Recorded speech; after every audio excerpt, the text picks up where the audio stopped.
প্রকৃত আশিকে রাসূলেরা।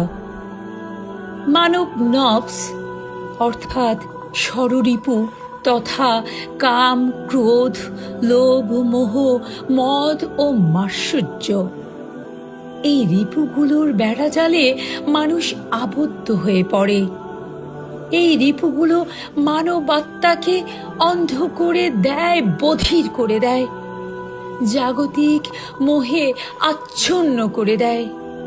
নফসধারিত মানুষ তখন হিংসা, বিদ্বেষে, পরস্পর মারামারি, একজনের সুখে অন্যজন ভালো কাজে ঈর্ষাবোধ করে, অপবাদ দেয়, মিথ্যা আরোপ করে, একজন অপরজনকে তুচ্ছ করে, কেউ বা মানুষের সম্পত্তি গ্রাস করে, লোভে হিংসায় কখনো কেউ হত্যা করে, কেউ বা নিজের নফসতাড়িত হয়ে পাপ কাজে জড়িয়ে নিজের চরিত্রকে নষ্ট করে দেয়, সেও আত্মাকে অপবিত্র করে ফেলে।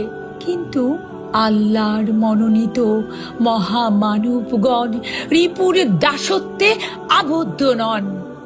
তারা তো কাউকে হেয় করতে পারেন না, কারো হৃদয়ে তারা আঘাত করতে পারেন না, নিজের স্বার্থে তারা তো সত্যকে কখনোই বিকৃত করতে পারেন না। এই প্রসঙ্গে মহান রাব্বুল আলামিন সূরা হজের ৪৬ নম্বর আয়াতে বলেন, চোখ অন্ধ হয় না, অন্ধ হয় অন্তরে থাকা হৃদয়। হৃদয়ের চোখে যারা জাগ্রত তারা তো শুধু শরীয়তের আবরণ নয়, মারিফতের আলো দ্বারা তাদের হৃদয় থাকে আলোকিত।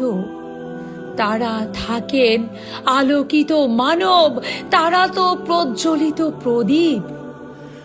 যিনি সাধনার দ্বারা অন্তরের পঞ্চ ইন্দ্রিয়কে জাগ্রত করতে পেরেছেন, তিনি প্রতিনিয়ত আল্লাহর সাথে, আল্লাহর রূহের সাথে কথোপকথন করেন।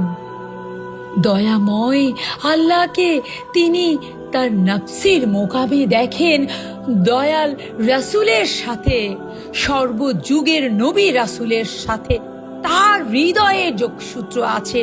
তিনি প্রতিনিয়ত কথোপকথন করে থাকেন।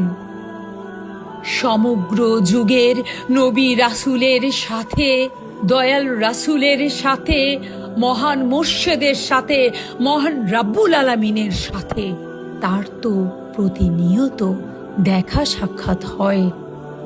তিনি তো তাদের নির্দেশ মোতাবেক চলেন, কারণ তাদেরকে তিনি দেখেন, তাদের ভাষা তিনি শোনেন, তাদের মন মর্জি তিনি বোঝেন। তার কালবে তো প্রতিনিয়ত ইলহাম আসতে থাকে। তারা বাহ্যত মানুষ হলেও তাদের হৃদয়ে তো স্বয়ং আল্লাহর বাস।